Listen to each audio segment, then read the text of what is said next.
బియ్యం ఖాళీ అవుతూ ఉండగానే కొత్త బియ్యం బస్తా తెప్పించుకోవాలి. నూనె కూడా అయిపోకూడదు.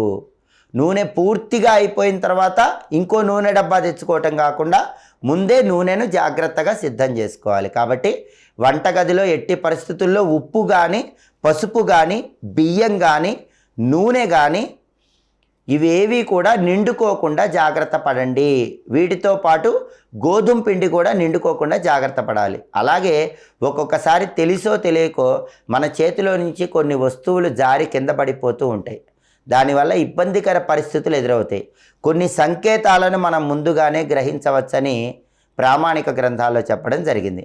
ఎప్పుడైనా మనం పూజ చేసేటప్పుడు పూజా పళ్ళెం అనేది పొరపాటున చేయిజారి కింద పడింది అనుకోండి, భగవంతుడి అనుగ్రహం తగ్గిపోతుందని అర్థం. మన పూజ అనేటటువంటిది కొద్దిగా పెంచాల్సిన అవసరం అప్పుడు ఏర్పడుతుంది.